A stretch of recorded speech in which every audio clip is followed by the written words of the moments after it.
మీ మోకాల నొప్పులకు ఎటువంటి సర్జరీ లేకుండా ఎపియాన్ పెయిన్ క్లినిక్ అందిస్తున్న అత్యాధునిక చికిత్స.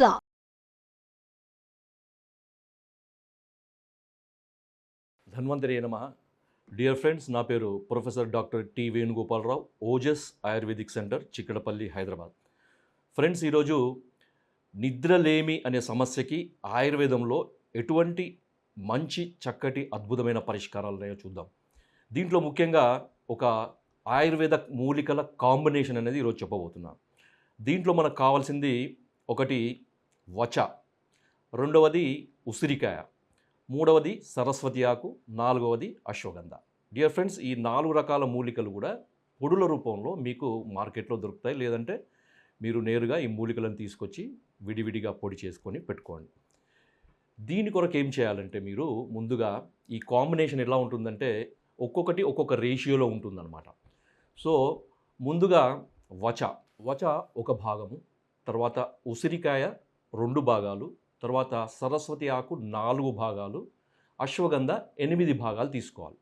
ఉదాహరణకి వచ, ఇది వచ కొమ్ముల పొడి అనమాట.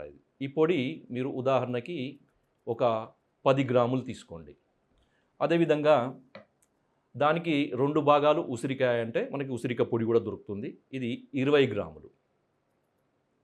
తర్వాత మూడవది సరస్వతి ఆకు పొడి, ఇది 40 గ్రాములు. దాని తర్వాత అశ్వగంధ పొడి, ఇవన్నీ కూడా మీకు మార్కెట్లో దొరుకుతాయి. అశ్వగంధ పొడి ఒక 80 గ్రాములు, 10 గ్రాములు, 20 గ్రాములు, 40 గ్రాములు, 8 గ్రాములు.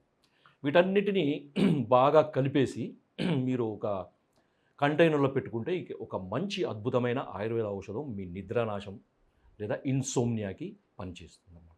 దీన్ని వాడే విధానం ఎలా అంటే, ప్రతిరోజు కూడా రాత్రి పడుకునేటప్పుడు ఒక టీ స్పూన్ మోతాదులో, అంటే మామూలుగా మనకి ఇంట్లో టీ స్పూన్ ఉంటుంది కదా, టీ స్పూన్ మోతాదులో ఈ పొడిని మనము వీలైతే ఒక అరకప్పు గోరువెచ్చని పాలల్లో కలుపుకొని కానీ, లేదా నోట్లో వేసుకొని నీళ్లు తాగడం కానీ, లేదా ఒక అరకప్పు గోరువెచ్చని నీళ్ళలో డైరెక్ట్గా కలిపేసి మీరు తాగవచ్చు. ఇంకొకటి గుర్తుంచుకోవాల్సిన విషయం ఏంటంటే, ఇది రాత్రిపూట భోజనం చేసిన తర్వాత 2 గంటల గ్యాప్ తప్పకుండా ఇవ్వండి డియర్ ఫ్రెండ్స్. ఎందుకంటే ఇది మూలికలతో చేసిన ఔషధం కాబట్టి మనకి భోజనం చేసిన తర్వాత ఫుడ్తోని ఇంటరాక్ట్ అయ్యి ఆ మందు సరిగా పని చేయదు. కాబట్టి ఖచ్చితంగా మనం ముందు తీసుకున్న భోజనం అనేది, ఆహారం అనేది, అది ఏదైనా కానివ్వండి, అది జీర్ణం అయిపోవాలన్నమాట. పొట్టలో నుంచి అది పేగులలోకి జారిపోవాలి. అప్పుడే ఈ మందు చాలా అద్భుతంగా పనిచేస్తుంది. డియర్ ఫ్రెండ్స్, ఆయుర్వేదంలో మీకు ఎన్నో రకాల కాంబినేషన్లు ఉండొచ్చు, తర్వాత ఎన్నో రకాల మందులు ఉండొచ్చు, ఎన్నో రకాల రెమెడీస్ ఉండొచ్చు. కానీ ఇది మా క్లినిక్లో మేము ఎంతోమంది ఈ ఇన్సోమ్నియా లేదా నిద్రలేమితోని బాధపడే కొన్ని వందల మంది పేషెంట్స్తోని మేము ఇచ్చి దీంతోని ఒక అద్భుతమైన ఫలితాలను మేము పొందడం జరిగింది. దీనివల్ల ఎటువంటి సైడ్ ఎఫెక్ట్స్ ఉండవు. తర్వాత ఎంతకాలమైనా వాడవచ్చు. కొంతమందికి ఇది ఒక సందేహం రావచ్చు, సార్ ఇది ఎన్ని రోజులు వాడాలి అంటే, దీనికి సమాధానం ఏంటంటే, మీకు నిద్ర అనేది చక్కగా వచ్చి ప్రశాంతమైన నిద్ర పట్టే వరకు కూడా వాడవచ్చు. ముఖ్యంగా ఫ్రెండ్స్, గుర్తుంచుకోవాల్సిన విషయం ఏంటంటే, నిద్రలేమి అనే సమస్య ఆయుర్వేద ప్రకారము వాత దోషము, పిత్త దోషము వల్ల వస్తుందన్నమాట. రజోగుణ బాహుల్యము అంటే రజోగుణాన్ని పెంచే ఆహార విహారాలు, అంటే డైట్ స్టైల్ కానీ, లైఫ్ స్టైల్ కానీ, జీవన విధానం కానీ ఏవైతే రజోగుణాన్ని పెంచుతాయో, అంటే ముఖ్యంగా లేటుగా పడుకోవడము, లేటుగా తినడము, ఎక్కువ ఘాటుగా ఉండే ఆహార పదార్థాలు, పులుపు, కారము, తర్వాత ఇవి ఎక్కువగా ఉండే ఐటమ్స్ని ఎక్కువ తీసుకోవడము, తర్వాత వేపుళ్ళు తీసుకోవడము, పికిల్స్ తీసుకోవడము, ఇలాంటి ఎక్కువగా తినే వాళ్ళకి రజోగుణము అనేది పెరిగి దానివల్ల వాత దోషము, పిత్త దోషము పెరిగి మనకి ఈ నిద్రలేమి అనే సమస్య రావచ్చు. ముఖ్యంగా ఆయుర్వేదంలో ఏమని చెప్తారంటే, నిద్రలేమి అనేది వాత దోషం వల్ల, నిద్ర నాశము అనేది పిత్త దోషం వల్ల వస్తుంది. నిద్రలేమి అంటే ఏంటంటే, కొంతమందికి రాత్రి పడుకున్నాక అసలు నిద్ర పట్టదనమాట. అసలు ఏమాత్రం నిద్ర పట్టదు. అది 1 గంట కానీ, 2 గంటలు కానీ, తెల్లారుజాము 4 కానీ నిద్ర పట్టదు.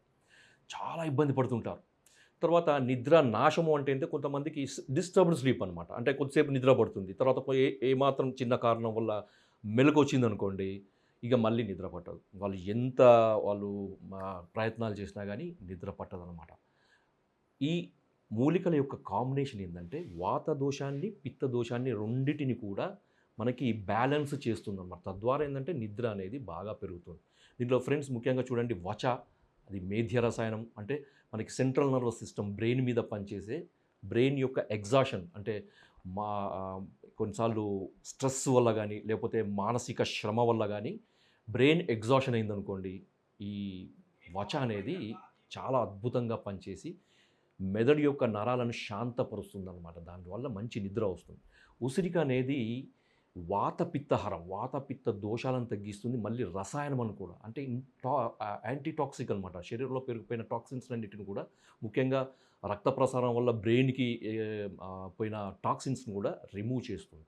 తర్వాత మనకి మూడవది సరస్వతి ఆకు. సరస్వతి ఆకు అందరికీ తెలిసిందే, చాలా మేజర్ రసాయనం అనమాట. మనకి మెదడు మీద పనిచేసే రకరకాల ఔషధాలలో అత్యంత ముఖ్యమైనది. ఇది బ్రెయిన్ పవర్ని పెంచుతుంది, తర్వాత నిద్రను కూడా ఇండ్యూస్ చేస్తుంది, తర్వాత మెమరీ పవర్ను కూడా ఇంక్రీజ్ చేస్తుంది. తర్వాత అశ్వగంధ, అశ్వగంధ కూడా మనకి మంచి వాతాహారం అన్నమాట. సో నరాలకి, అంటే బ్రెయిన్లో ఉండే నరాలకే కాదు, బాడీలో ఉండే అన్ని నరాలకు కూడా ఇది ఒక అద్భుతమైన శక్తిని ఇస్తుంది. కాబట్టి డియర్ ఫ్రెండ్స్, ఇంత అద్భుతమైన కాంబినేషన్ మనకు అందించిన ఆయుర్వేద మహర్షులకు మనకు సదా అభినందనలు తెలపాల్సిందే. జై ఆయుర్వేద.